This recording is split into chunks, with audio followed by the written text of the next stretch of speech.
My daughter asked if I could walk her down the aisle. I was honored. But the night before the wedding, she said her fiancé's family thought I looked too plain for the photos. Her stepfather would walk her instead. I said nothing. After the ceremony, I made sure she regretted everything she did. I will tell you how it all unfolded. First, if you enjoy stories like this, you want to be part of the 10% of our viewers who click on the like button. This really makes us happy. If you are yet to subscribe to our channel, kindly support us today by subscribing to this channel. This helps us to bring you more beautiful stories. It will be great to tell us where you are watching us from in the comments section. Now let's get into the details of the story. I remembered the moment my daughter first asked me to walk her down the aisle as if it had been carved into me. Sharp, bright, and impossible to ignore. It happened over coffee months earlier, just the two of us sitting at the small kitchen table in my apartment, sunlight slipping through the blinds like it was trying to eavesdrop. She had said it shyly, almost like she worried I might say no, and I'd felt this warm rush of disbelief that she still imagined me in such an important place in her life. I'd said yes too quickly, too eagerly, but I didn't care. I didn't want even a second of hesitation to make her think she wasn't worth the effort. For months afterward, I practiced walking steadily, rehearsing in my head the small speech I'd never say out loud about how proud I was of her, and how every difficult moment after the divorce had felt worth it just to have this one role that belonged only to me. Maybe that's why the moment she took it away hit me with the kind of force that knocked the air out of my lungs before I had time to brace myself. It happened at the rehearsal dinner, of all places. Some vineyard her fiancé's family chose, all polished wood, soft lighting, and people pretending they didn't notice how stiff everyone felt around each other. I was standing near the bar, still wearing the smile I'd forced for every relative who asked if I was excited, when she came over with that small, tense smile she used when she'd already made up her mind and needed me to agree with her to keep the peace. I knew something was wrong before she even opened her mouth. Her fingers were twisting the bracelet I'd given her years ago, the one she hardly ever took off. She said, "Dad, can we talk for a second?" And I followed her outside like a man heading toward a truth he didn't want to hear. The air outside was cooler, quieter, and somehow it made her next words sound even sharper. "They think you'll look too plain in the photos." I stood there, watching her lips move, trying to convince myself I'd heard her wrong, but she kept talking, explaining that her fiancé's family had hinted that her stepfather would look more polished in the pictures, and that it might be best, for the album and the aesthetic, if he walked her down the aisle instead. I waited for her to say she defended me. I waited for a single sign of hesitation in her voice. But there was nothing. I didn't say anything at first because I didn't trust myself to speak. There was this strange buzzing in my ears, like the world had shrunk to a single humiliating point. I must have stood there longer than I realized because she touched my arm gently, as if she were comforting me about something trivial, something we'd both laugh about later. She said, "Please don't make this a big deal," and the request somehow cut deeper than the insult itself. It told me she'd already accepted their logic. Accepted the idea that I wasn't presentable enough, impressive enough, valuable enough to stand beside her in the most important moment of her life. And the terrible part was that she said it with the confidence of someone who believed I'd understand, because I'd always been the one who sacrificed my pride first. I had always been the one who made things easier for her, even when it cost me something I wished I could keep. I nodded, because that's what she expected from me.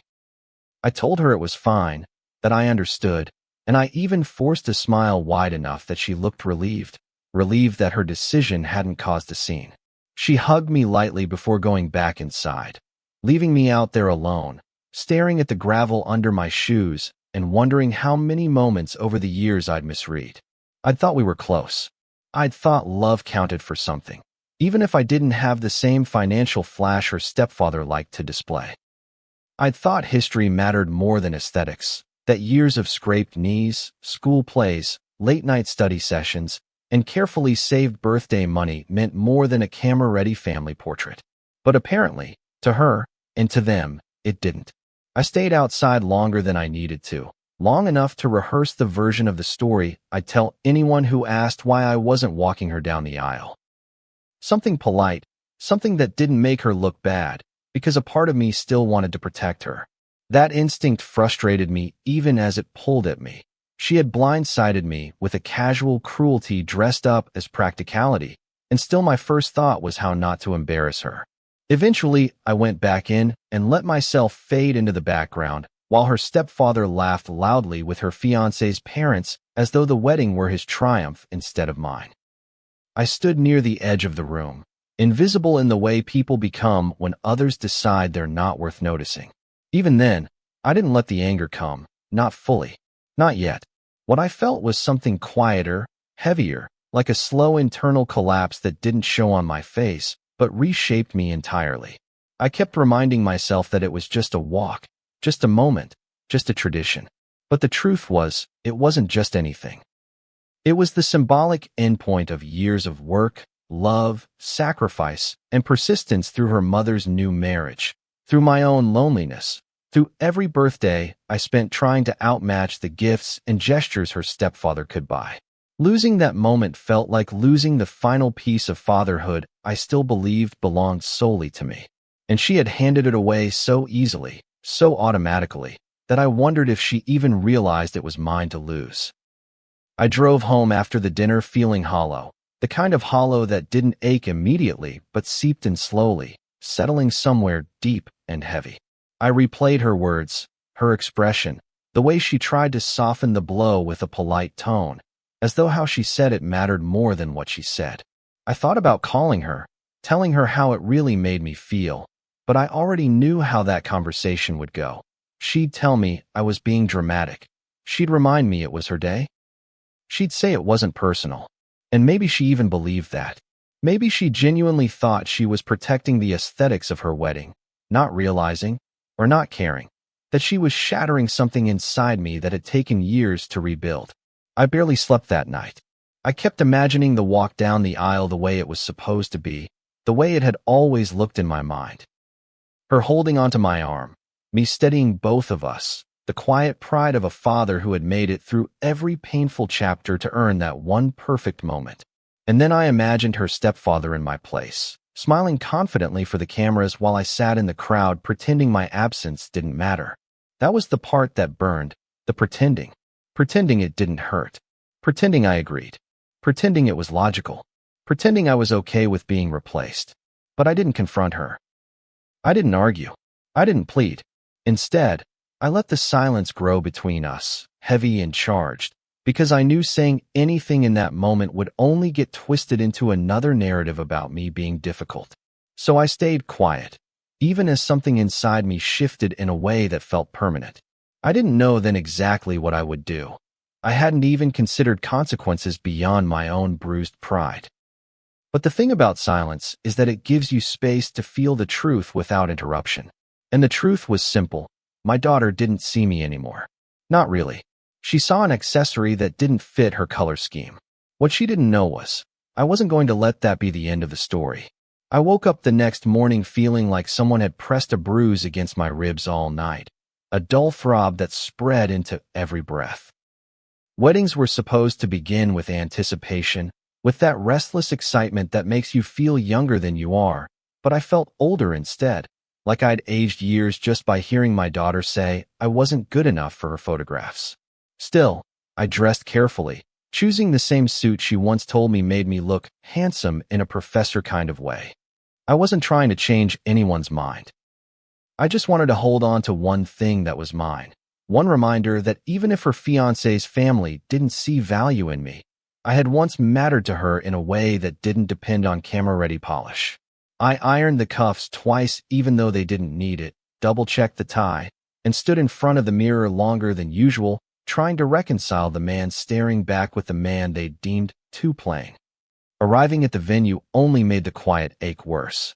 The building was beautiful. Vaulted ceilings, soft florals, and a string quartet warming up near the front.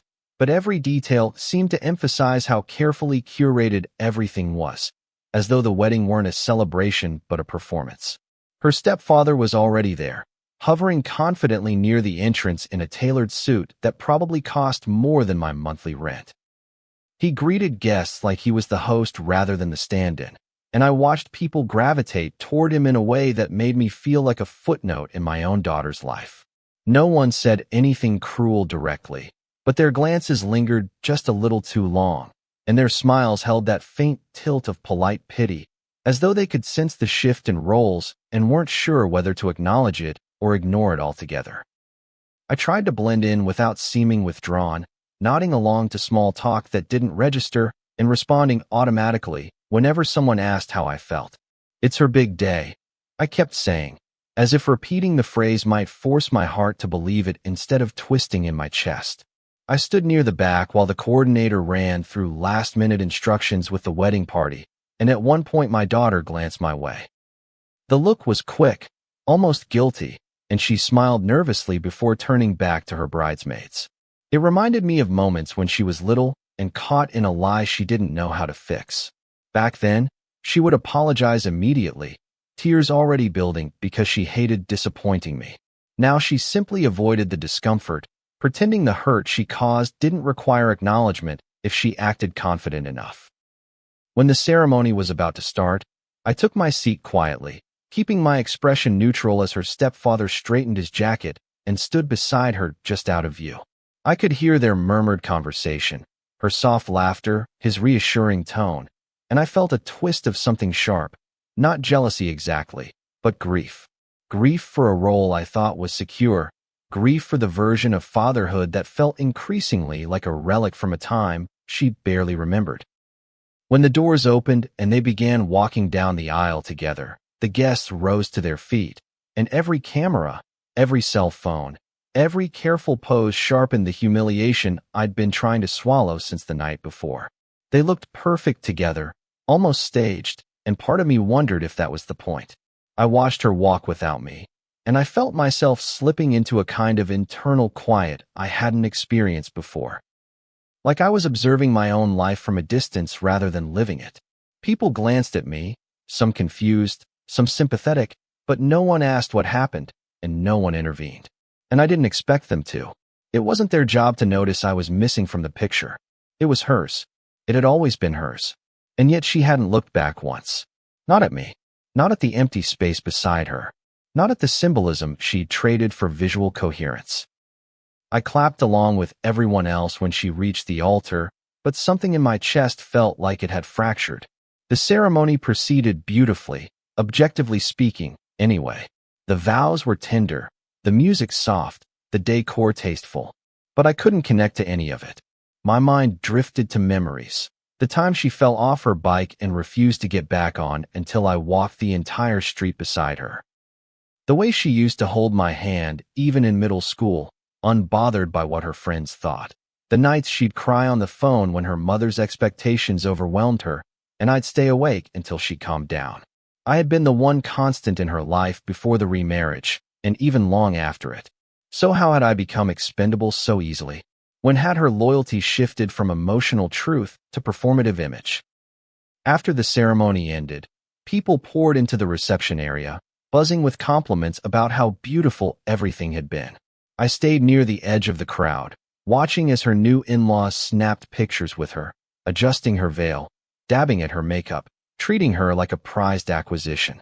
Her stepfather hovered proudly beside them, and at one point her new mother-in-law wrapped her arm around him for a photo, as if he were the father of the bride, not me.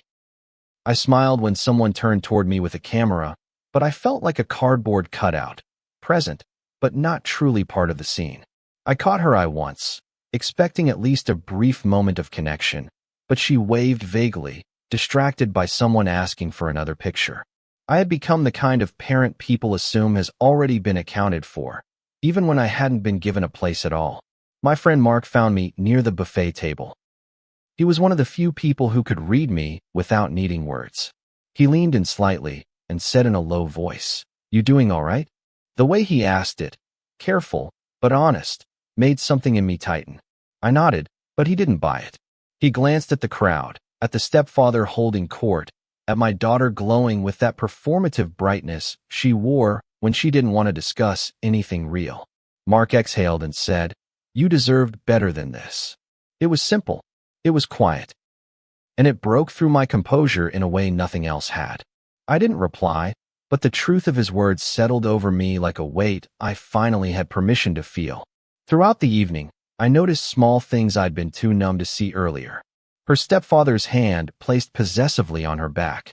Her new in-laws complimenting him for making the moment look so elegant. The photographer directing him into poses with her while barely acknowledging my presence at all. Every flash of the camera felt like a reminder that I had been erased from the narrative, rewritten as a supportive guest rather than a father whose role mattered. The message wasn't spoken outright, but it was present in every choice they made, every angle, every grouping. He fit their picture of who should matter. I didn't. By the end of the reception, I was exhausted. Not from the event itself, but from holding myself together long enough to keep her from feeling guilty on the one day she'd convinced herself she deserved to feel flawless. I told her goodbye quietly, hugging her lightly while she was mid-conversation with someone else, and she barely registered my departure. She didn't ask where I was going. She didn't ask if I was okay. She didn't even ask if we'd talk tomorrow. She simply said, "Drive safe," already turning back toward her new in-laws before I'd even stepped away. I walked out of the venue into the cool night, feeling the kind of loneliness that didn't sting immediately but echoed instead, deep and hollow. And as they posed for their perfect pictures, I realized I finally saw my daughter the way everyone else already had. I drove home from the reception feeling like I was sinking into myself, like the air in the car had thickened and left barely enough space for me to breathe. The highway lights blurred past my windshield in long streaks, and even though I kept my eyes on the road, my mind stayed trapped in the moments I'd tried to swallow throughout the day. I couldn't shake the way her stepfather had looked so comfortable in the role that was supposed to be mine, or how easily my daughter had slipped her arm through his as though it had always belonged there. For years I had imagined the walk down the aisle as a final affirmation that I had done at least one thing right as a parent, an emotional milestone that would prove our bond had survived every messy chapter. Instead, it became a mirror reflecting something I wasn't ready to accept. She didn't see me anymore, not with the same tenderness or loyalty that once existed between us. And as I signaled off the exit toward my apartment, I felt the weight of that truth settle deeper, pressing against the quiet corners of me that hadn't yet learned how to let go. I sat in the driveway for several minutes before going inside, gripping the steering wheel like I needed something solid to anchor me. The porch light flickered as it always did, a small reminder of the home I'd built through practical fixes and careful budgeting, not luxury or ease, but genuine effort. Inside, the apartment felt strangely peaceful compared to the curated chaos of the wedding, and for a moment I stood in the entryway listening to the silence. That silence, as comforting as it was, also confronted me with the choices I'd made over the years. Choices she never saw, sacrifices she never asked about, commitments she never fully understood. One of those choices rested in a folder tucked away in the bottom drawer of my desk, a folder I'd kept locked not out of secrecy, but out of sentiment. It held the paperwork for the trust fund I had set up for her nearly a decade earlier, a fund I'd built slowly, month by month, even when money was tight and my own life felt uncertain. The trust fund had started as a silly promise I made to myself after the divorce, back when she was still young enough to believe I could fix anything. I had wanted her future to feel secure even if mine didn't, so I put away what little I could each month, adding bonuses, tax returns, and occasional freelance income until the balance grew into something meaningful. The activation date had always been set for her wedding day. Not because I thought marriage was the pinnacle of adulthood, but because I imagined it as a moment she'd step into a new chapter with the confidence of knowing her father believed in her dreams. I had never told her about it because I didn't want it to shape the way she saw me. I didn't want to become a bank or a bargaining chip. I wanted the gift to be a quiet, sincere expression of love, something she would discover and think he never stopped caring, not even once. But standing in my living room after the reception, loosening the collar of the suit she no longer valued, I felt a growing tension in my chest. If the trust fund was meant to represent love, what did it mean now that love had become so one-sided? I walked into my office and opened the drawer, pulling out the folder with a heaviness that surprised me.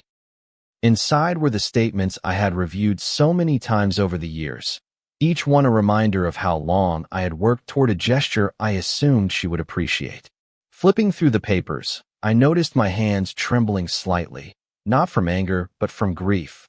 A slow, consuming grief that made me question whether I'd misunderstood the entire trajectory of our relationship. Had I been clinging to an outdated version of fatherhood while she quietly evolved into someone who saw value through entirely different lenses? Or had I simply failed to notice that the girl who once trusted me unconditionally had grown into a woman who prioritized optics and approval over authenticity? I sat at the desk for a long time, staring at the screen after logging into the trust account. The cursor blinked as if waiting for me to decide what kind of father I would be now. One who continued giving without acknowledgement, or one who finally recognized the boundaries she had drawn, intentionally or not. I thought about the way she hadn't defended me, not once, when her fiancé's family dismissed me as too plain. I thought about how she had let her stepfather shine in my place without even a flicker of awareness about what it cost me. And I thought about the people at the reception who had looked at me with subtle sympathy, perhaps understanding before I did that I wasn't losing a moment. I was losing a position I'd held onto for decades. The sinking realization that she valued aesthetics more than the history we shared filled me with a clarity that felt both painful and necessary. It wasn't vindictiveness pushing me toward the decision. It was the recognition that continuing to give would only perpetuate the imbalance she had learned to expect from me. When I finally clicked the button to cancel the activation, there was no dramatic surge of satisfaction, no vindictive thrill. There was only a slow exhale, the kind that escapes after holding your breath for far too long. The confirmation window popped up, asking if I was sure. I read the question several times before answering. Was I sure? No.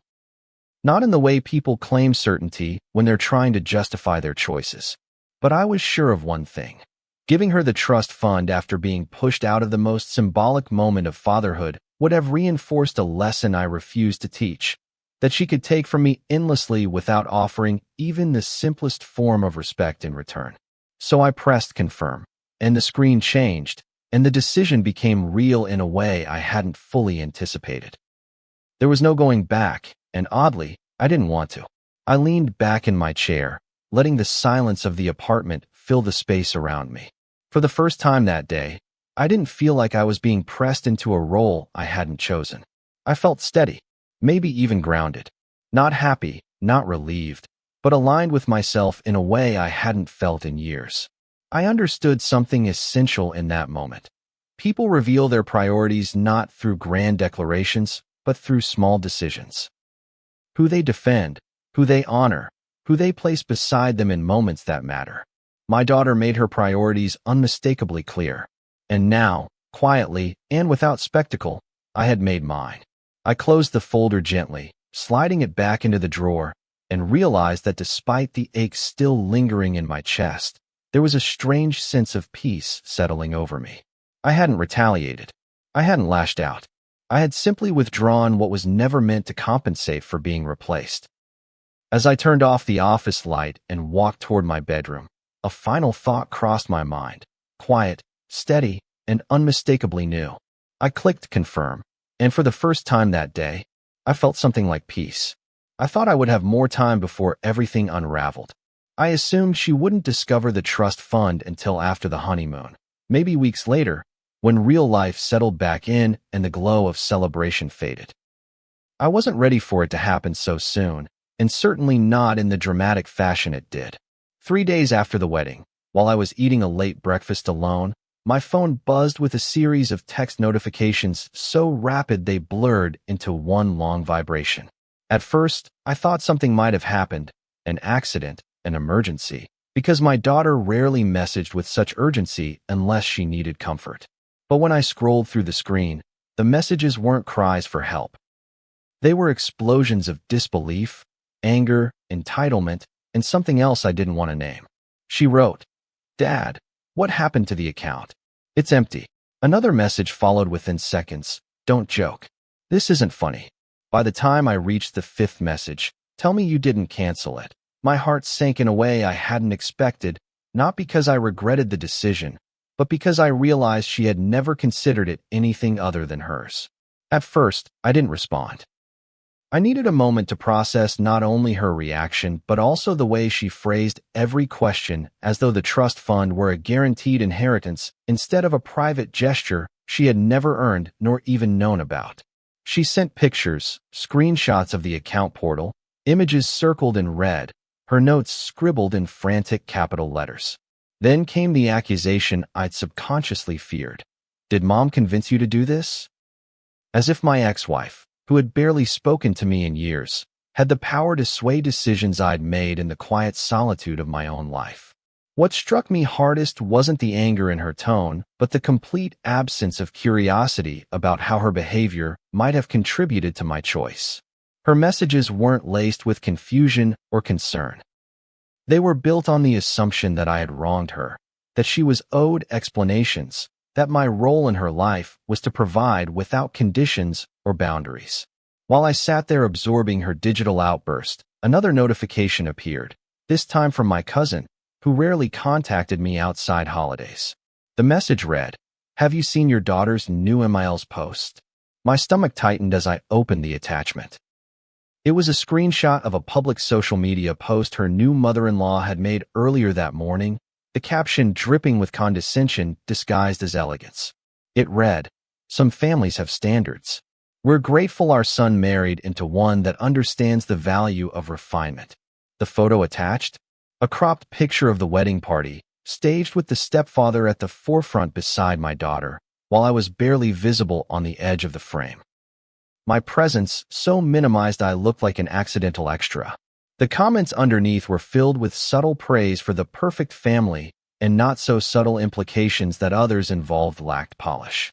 The phrase, "Not everyone photographs well," appeared more than once. People laughed. People agreed. People validated her cruelty without knowing the story behind it. And there, at the bottom, was my daughter's heart reaction, her digital approval for the very narrative that erased me. Seeing her name beneath that post felt like being pushed underwater while already struggling to breathe. It wasn't just that her in-laws had mocked me publicly. It was that she had endorsed it.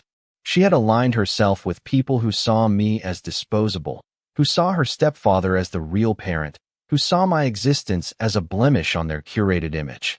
And I kept thinking, did she even hesitate before hitting that heart button? Did she scroll past my diminished presence in the photo and feel anything resembling guilt? Or had she shifted so seamlessly into their narrative that the humiliation didn't register at all? My cousin texted again, something small like, "You okay?" And I didn't know how to answer because my emotions felt layered and conflicting. Anger wrapped in sorrow, betrayal wrapped in disbelief, disappointment tangled with the final strands of denial I'd been holding onto since the rehearsal dinner. I finally responded to my daughter, but not with explanations or anger. I wrote, "Call me when you're ready to talk calmly." It was the most measured sentence I could muster, and it carried the weight of boundaries she didn't yet realize I had built. Her reply came instantly, calmly, "You ruined my wedding gift." The wording struck me, her wedding gift.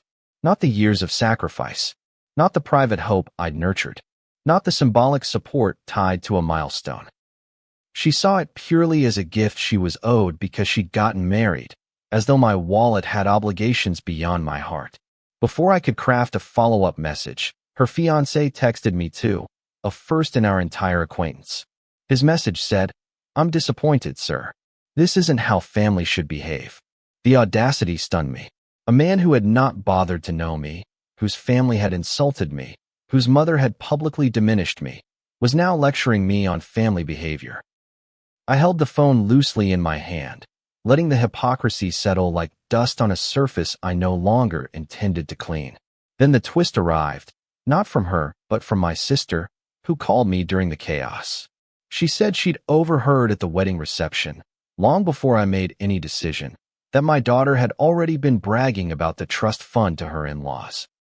Word had spread through them like wildfire because her stepfather had apparently mentioned it during a casual conversation, treating it almost like a bargaining chip to elevate their status. The in-laws had been buzzing about it, expecting it, counting it as part of the advantages she brought into the marriage. My sister told me, They talked about it like it was part of a dowry. Hearing that nearly made my hands go numb. Not one person in that chain, not my daughter, not the stepfather, not the groom's family, had approached me, asked me, thanked me, or even checked if it was appropriate to discuss. They had taken private generosity and turned it into a public selling point, something to flaunt, something to leverage for approval. In that moment, the decision I'd made no longer felt like an emotional reaction. It felt like the only boundary left to draw. Her texts, the in-laws' post, the hidden bragging. It all blended into a single realization that hit with the clarity of a cold slap. I had been trying to operate in a relationship built on love, while she, and the people she surrounded herself with, were operating in one built on optics and entitlement. I wasn't a father in their narrative. I was a resource. And resources don't get honored. They get used. The anger I had been holding back since the night before the wedding didn't erupt. It crystallized. It became sharp, controlled, and resolute. I stopped responding to her messages. I stopped checking the in-laws' comments. I stopped trying to soothe the very people who believed my silence was weakness rather than restraint. That was when I decided I wouldn't let myself be humiliated into silence ever again. When the phone finally rang, I already knew the conversation wouldn't resemble anything honest or reflective. Her texts had slowed hours earlier, tapering from rage into a kind of simmering anticipation, as though she were waiting for me to break first and apologize for a boundary she believed I had no right to set. I let the phone ring twice before answering, partly because I needed a breath and partly because I wanted the space to remember that I wasn't entering this call to justify my choices. I answered with a simple, "Hello," and for a moment all I heard was her breathing, unsteady, hitched, the sound of someone trying to hold together a narrative that was just starting to crack. When she finally spoke, her voice wasn't soft or remorseful. It was sharp, already lined with accusation. "Dad, why would you do this to me?" she asked. But the question wasn't really a question. It was an indictment, an assumption that she had been wronged rather than confronted with the consequences of her own decisions.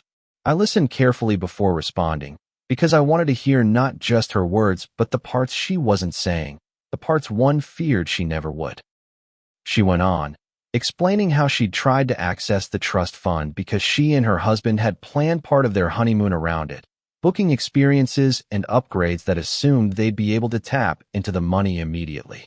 "We were embarrassed," she said, voice cracking, but there was something off about her tone. It wasn't embarrassment from doing wrong. It was embarrassment from being denied. She followed it with, "His parents think it's humiliating," as though their opinion should have been the first thing I considered before making a decision about my own finances. I waited for her to mention the wedding. I waited for her to acknowledge the aisle, the photos, the stepfather. But she never did. It was as if the hurt I carried didn't register unless it affected her new family's perception of her. When I finally replied, I didn't raise my voice. I didn't list every moment that had led me here. I simply asked, "Did you defend me? At any point?" Even once. The line went quiet. I could hear the muffled hum of traffic or ocean wind in the background, wherever they were honeymooning, but she didn't answer. That silence stretched so long it became its own confession. I could feel the truth settle between us, heavy and undeniable. She hadn't defended me because she hadn't even considered it necessary. After several seconds, she finally said, "It wasn't about defending anyone. It was just easier this way." Her words echoed the ones she'd used before the wedding, when she told me not to make things a big deal. Easier for whom? Certainly not for me. And maybe that was the point. She had chosen the path of least resistance, even if it meant cutting through the heart of someone who had never once asked her to choose sides. I felt something inside me clench, not anger, but recognition. Recognition of the years I had tiptoed around her mother's expectations, her stepfather's wealth, her friends' assumptions, her own growing desire to fit into spaces that valued presentation over connection. Mark's voice came back to me, steady and clear. "You deserved better than this." And hearing her now, unable or unwilling to admit even the smallest fault, made the truth painfully obvious. She didn't think of me as a father she needed to honor. She thought of me as a figure who wouldn't push back, She thought of me as safe to hurt. That realization made my next words easier than I expected. I said, "Do you know what the trust fund was meant to be?" She hesitated before answering, "A wedding gift." I closed my eyes, resisting the urge to laugh, not out of humor, but disbelief. "No," I said quietly. "It was meant to be a symbol of support, not a requirement, not an obligation, not a payment for respect." Her tone shifted then, wobbling between anger and something rawer, but still not remorse. "So you just took it away? Because of one mistake?" she asked, as though walking down the aisle with someone else, replacing me in the most symbolic moment a father can ever experience, or anything close to small. I shook my head, even though she couldn't see it.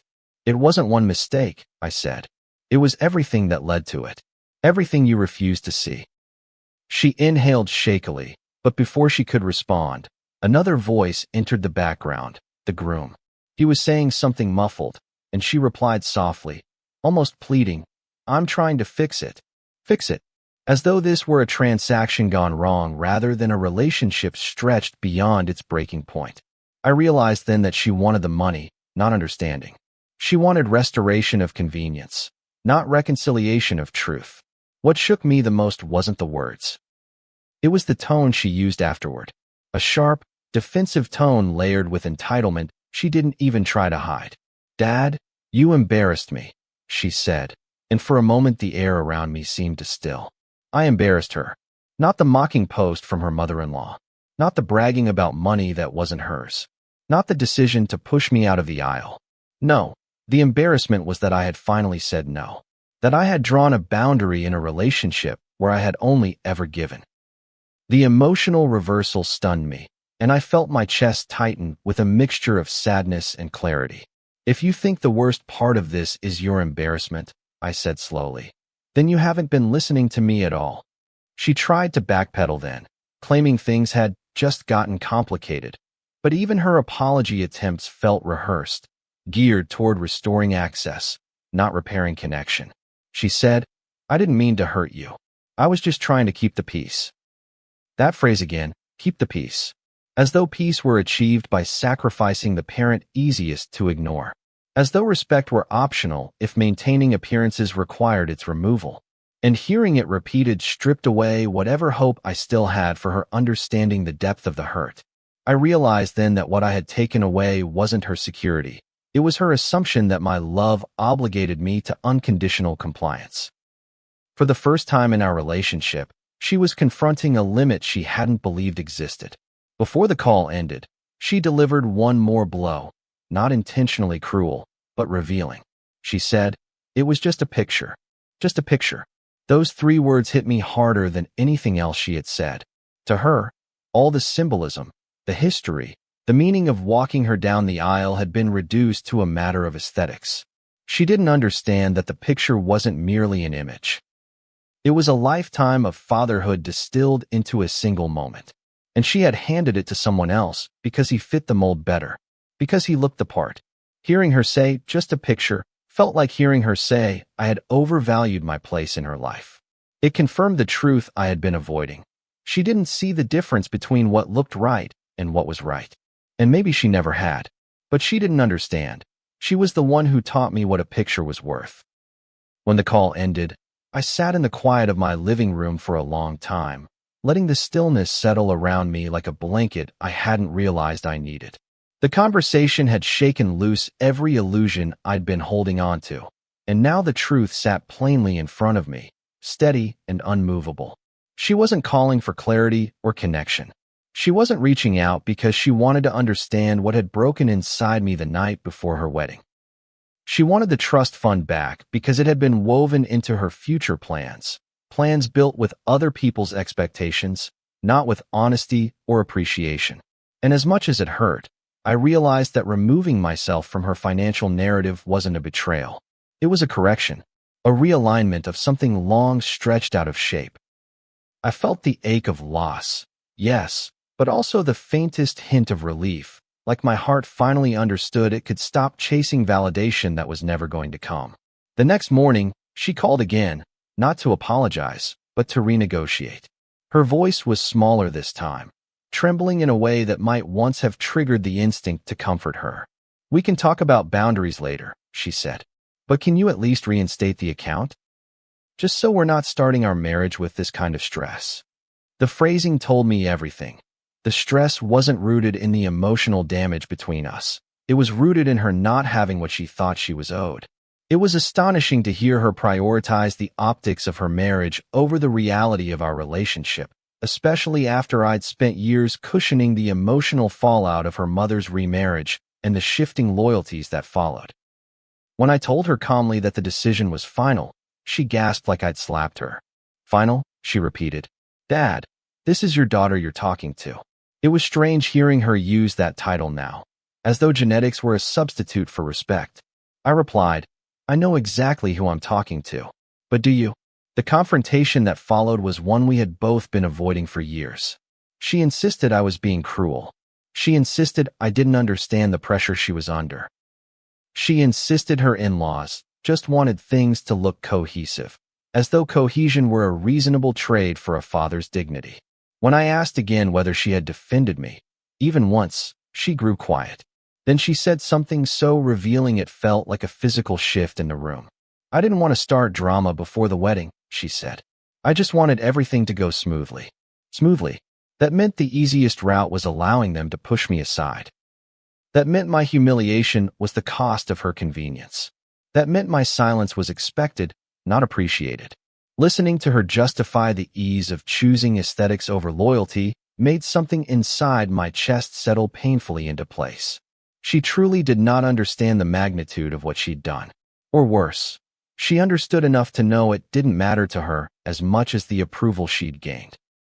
Later that afternoon, word spread through the family, as it always does when something uncomfortable forces its way out of the shadows. My sister called first, not with judgment, but with a sigh that sounded like she had been waiting for this unraveling for years. Then came an aunt, gently asking whether I was sure this was the hill I wanted to stand on. A cousin texted me to say he admired my spine. Even my ex-wife sent a brief message, surprisingly restrained, acknowledging that she knew how much the trust fund had meant to me and that she hoped our daughter would eventually understand why I did what I did. But I didn't do it for understanding. I didn't do it for approval. I did it because loving someone does not mean funding your own erasure.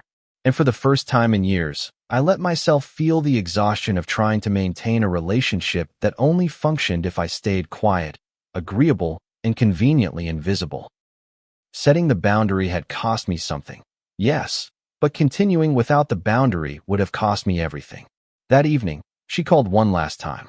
Her voice was raw, not from remorse, but from anger worn thin. "I don't know how to look at you the same way," she said, and for a moment I almost laughed at the irony, because I had been standing on the far edge of that same realization for days. I told her, gently but firmly, "Maybe that's because you've only ever looked at me through the lens of what I could give you." She started crying then, loud, panicked sobs that would have broken me years ago. This time, though, I didn't rush to patch the wound. I listened. I let her feel the consequence of a choice she'd made long before I canceled anything. When she finally quieted, I said, "I will always love you. That hasn't changed. But I won't keep standing in rooms where I'm not really seen. And I won't bankroll people who treat me as an inconvenience." There was a stunned silence on the other end, the kind that comes when someone realizes the person they've underestimated has stepped fully into their spine. She said, in a whisper, "So that's it?" And I said, "No, that's the boundary." After the call ended, I walked into my kitchen and let myself breathe in the stillness of the moment. The apartment was small compared to her stepfather's house, but it was mine, paid for with years of effort, sacrifice, and quiet perseverance. I realized then that the boundary I set wasn't just with her. It was with myself. It was with the version of me that had spent years trying to earn a place in her life by overcompensating for things I hadn't broken and couldn't fix. I loved her, yes, fiercely, deeply, imperfectly. But love didn't mean allowing myself to be sidelined in the most meaningful moments of fatherhood. Love didn't mean letting her believe that my silence was the same as acceptance. Love didn't mean paying the emotional bill for people who never offered gratitude, only expectation. And for the first time, I felt a steadiness take shape in me. Not anger, not triumph, but the quiet peace that comes when you finally choose yourself. I accepted that she might resent me for a while. She might tell the story in a way that makes me look cold or vindictive. She might cling to the narrative that I punished her for a small mistake instead of recognizing that she had chipped away at something sacred until there was barely anything left to hold. Time would do what time does: shift things, soften edges, reveal truths. But even if she never fully understood my reasoning, I knew this much: boundaries don't exist to control other people. They exist to protect the parts of you that can't survive without them. I protected mine. And despite the grief of losing the moment I had once imagined so clearly, I felt strangely lighter. I hadn't closed the door on my daughter. I had simply stepped out of the corner she kept trying to place me in. In the days that followed, I didn't hear from her again. Not at first, but the silence didn't feel like punishment anymore. It felt like breathing space. Room for both of us to sit with the truths we'd finally stopped avoiding. I didn't know what our relationship would look like going forward. I didn't know if she would ever reconcile the difference between appearance and authenticity. But I did know one thing with absolute certainty: I would never again shrink myself to fit into someone else's picture. And if she chose a new father for the aisle, she could choose his fortune too. If you've ever had to set a boundary that protected your peace, even when it broke your heart, share your story in the comments below. And if this one hit close to home, don't forget to like, share, and subscribe for more real stories that cut deep and stay with you long after the ending. See you soon in the next story.